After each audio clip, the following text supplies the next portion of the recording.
Fala galera, vamos para a segunda parte do informativo do STF, lembrando que teremos nesse vídeo os exercícios. Então, bora estudar! Mapa mental do informativo STF 1209/2026 de 31 de março de 2026, parte 2. Julgado 4, ADIM 7.394-DF. Direito Constitucional, Direito Ambiental. Concessão florestal em áreas indígenas e quilombolas. Resumo para memorização. O STF julgou procedente ADIM para dar interpretação conforme a Constituição aos artigos 9º, 10 e 11, inciso 3, da Lei nº 11.284/2006, a Lei de Gestão de Florestas Públicas, com redação da Lei nº 14.590/2023, excluindo qualquer interpretação que autorize a outorga de concessão florestal à iniciativa privada em áreas ocupadas por povos indígenas, remanescentes quilombolas ou demais comunidades tradicionais.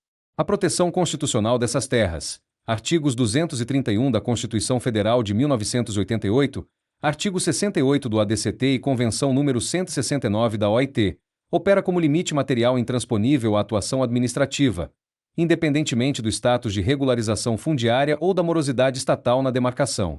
Comentário doutrinário e jurisprudencial. A concessão florestal é modalidade de delegação onerosa pelo qual o poder público atribui ao particular, por prazo determinado e mediante licitação, a exploração de produtos e serviços florestais em florestas públicas.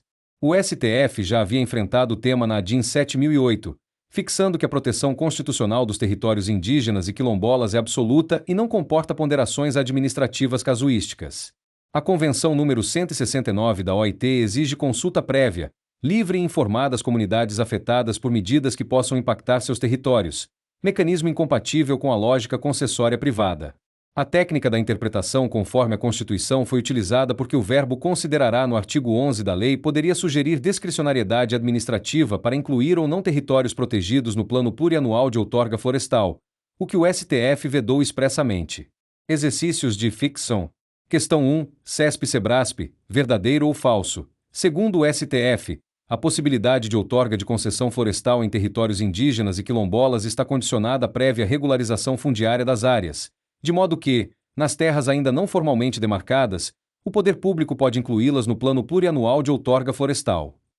Gabarito. Errado.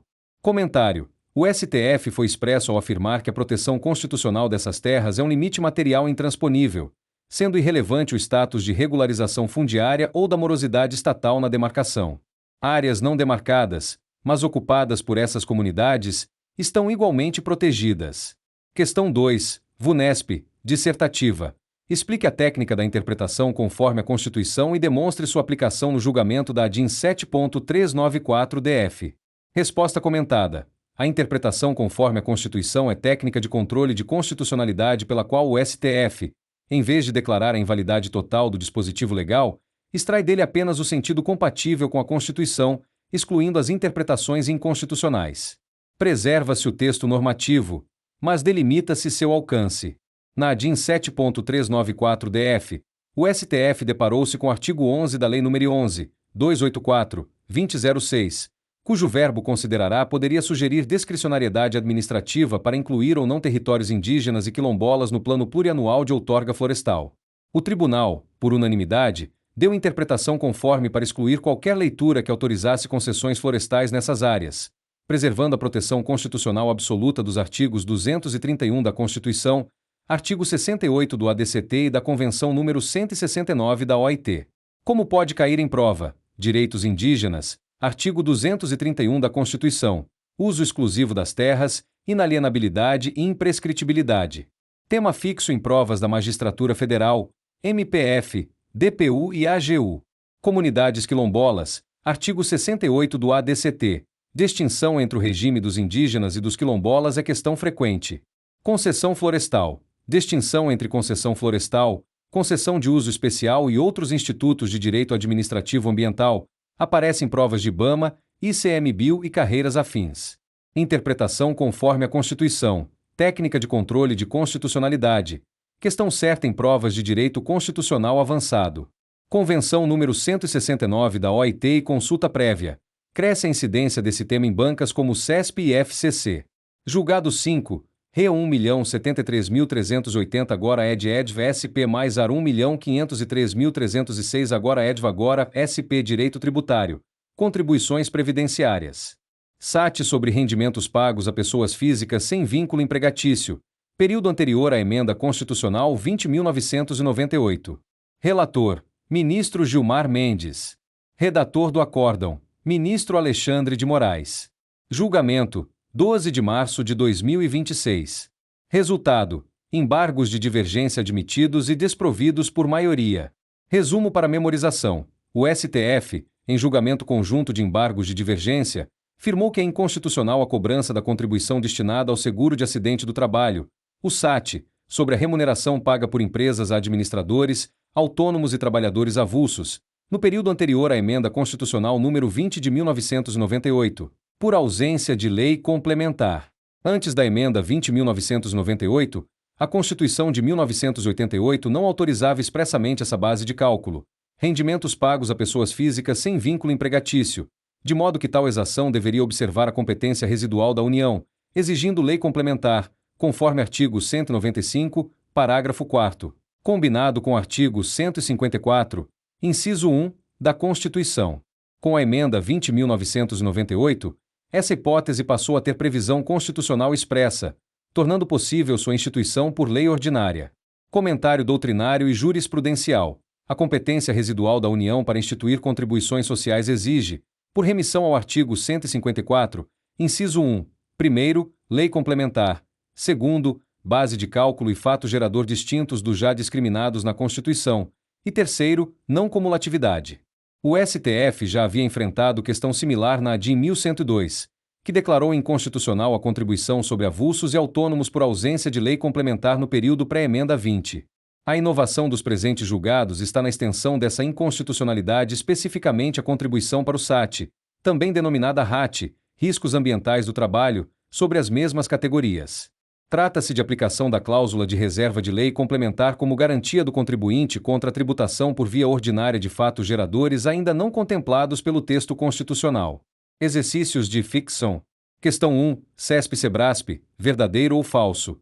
A Emenda Constitucional número 20 de 1998 ampliou a base constitucional das contribuições previdenciárias para incluir expressamente os rendimentos pagos a pessoas físicas sem vínculo empregatício, de modo que, após sua promulgação, é válida a instituição de tais contribuições por lei ordinária federal. Gabarito. Certo.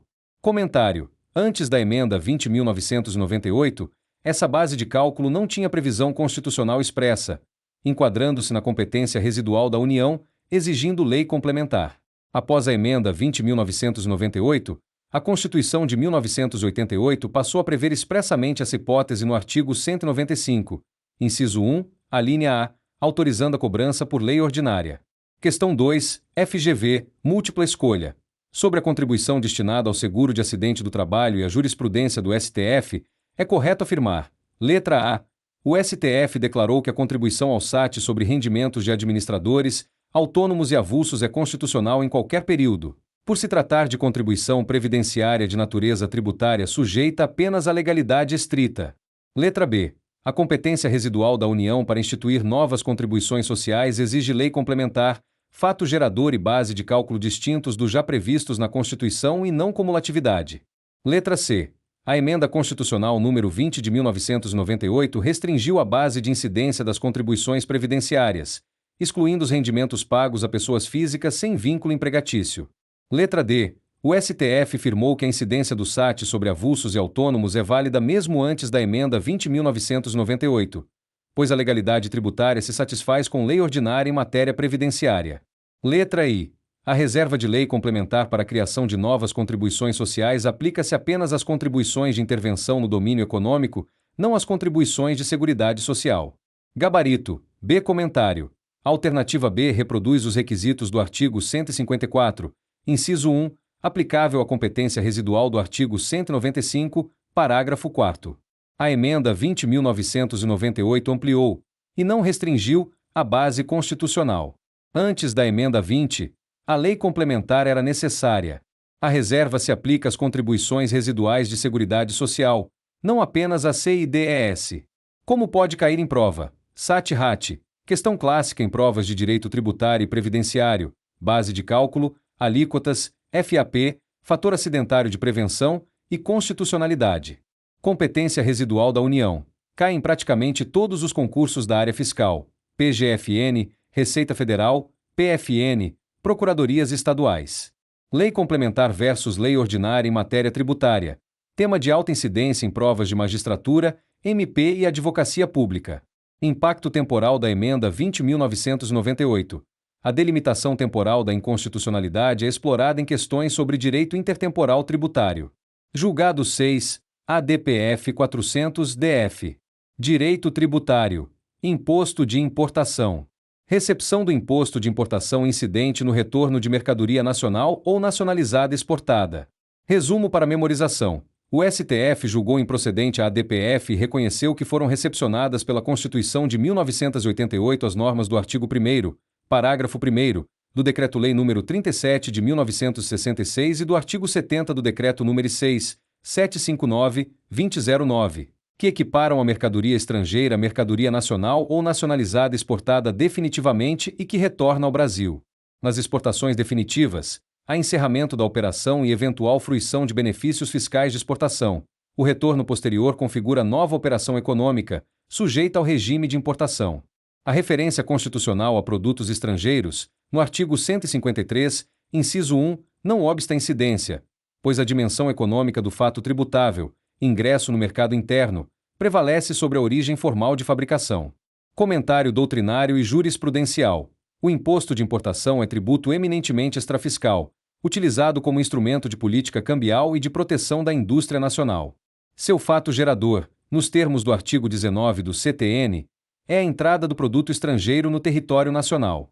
A equiparação de mercadoria nacional exportada definitivamente a produto estrangeiro, para fins de imposto de importação no seu retorno, é técnica legislativa que desincentiva a saída definitiva de bens com fruição de benefícios fiscais e sua reintrodução no mercado interno.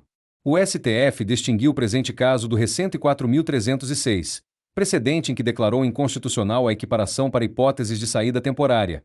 Nesses casos, não há encerramento da operação, nem fruição de benefícios, de modo que o retorno não caracteriza nova importação. A recepção pela Constituição de 1988 foi reconhecida com base nos artigos 146, inciso 3, alínea A, e 153, inciso 1. Exercícios de ficção. Questão 1. CESP-CEBRASP, verdadeiro ou falso? O STF, ao julgar a ADPF 400-DF, declarou que normas pré-constitucionais que equiparam mercadoria nacional exportada definitivamente à mercadoria estrangeira, para fins de incidência do imposto de importação no seu retorno ao Brasil, não foram recepcionadas pela Constituição Federal de 1988, por violação ao artigo 153, inciso 1. Gabarito. Errado. Comentário. O STF julgou improcedente a ADPF e reconheceu a recepção dessas normas pela Constituição de 1988. O tribunal entendeu que a referência a produtos estrangeiros no artigo 153, inciso 1, não impede a equiparação legal, pois o que importa para a materialidade tributária é a dimensão econômica do ingresso no mercado interno, não a origem formal de fabricação. Questão 2, FGV, múltipla escolha. Sobre o imposto de importação e a jurisprudência do STF, é correto afirmar: letra A. O STF declarou inconstitucionais as normas que equiparam mercadoria nacional ou nacionalizada exportada definitivamente à mercadoria estrangeira para fins de imposto de importação, por violação ao princípio da isonomia tributária.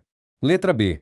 A equiparação de mercadoria nacional à estrangeira para fins de imposto de importação é aplicável tanto nas hipóteses de exportação definitiva quanto nas de saída temporária, conforme o STF reconheceu na ADPF 400-DF. Letra C. O STF reconheceu a recepção pela Constituição de 1988 das normas que, para fins de imposto de importação, equiparam a mercadoria estrangeira à mercadoria nacional exportada definitivamente e que retorna ao Brasil, por entender que a dimensão econômica do fato tributável prevalece sobre a origem formal do bem. Letra D. O fato gerador do imposto de importação, segundo o CTN, é a saída do produto do estabelecimento exportador no exterior, momento em que surge a obrigação tributária para o importador brasileiro. Letra I. A equiparação de mercadoria nacional à estrangeira no retorno ao Brasil é igualmente válida para exportações definitivas e para remessas em consignação não vendidas no prazo autorizado. Gabarito. C. Comentário. A alternativa C sintetiza com precisão a tese do julgado. A equiparação em saída temporária foi vedada no Re 104.306. O fato gerador do imposto de importação é a entrada no território nacional, não a saída do exterior. Remessa em consignação não vendida é exceção expressa na lei. O STF não declarou inconstitucionalidade. Como pode cair em prova? Imposto de importação, fato gerador, base de cálculo e função extrafiscal. Tema permanente em provas da Receita Federal, PGFN, PFN e Procuradorias. Recepção de normas pré-constitucionais. Técnica de controle de constitucionalidade que pode ser explorada com este caso concreto. Distinção exportação definitiva versus saída temporária. Questão técnica de alta sofisticação, mais frequente em provas de auditor fiscal da Receita Federal e analista tributário. Função extrafiscal dos tributos. Segunda, LE, IOF e IPI como instrumentos de política econômica. Questão conceitual recorrente. CTN, artigo 19. Definição legal do fato gerador do imposto de importação. Por hoje é isso. Se essa análise te ajudou de alguma forma, deixa aquele like esperto e se inscreve aqui no canal. Esse gesto parece simples, mas dá um gás enorme para eu continuar trazendo novos temas para a gente estudar. Por favor, compartilhe esse conhecimento, a continuidade do canal depende de vocês, isso é importante para manter o canal. Deixe os seus comentários, isso ajuda a ter feedback, para melhor desenvolver os nossos estudos.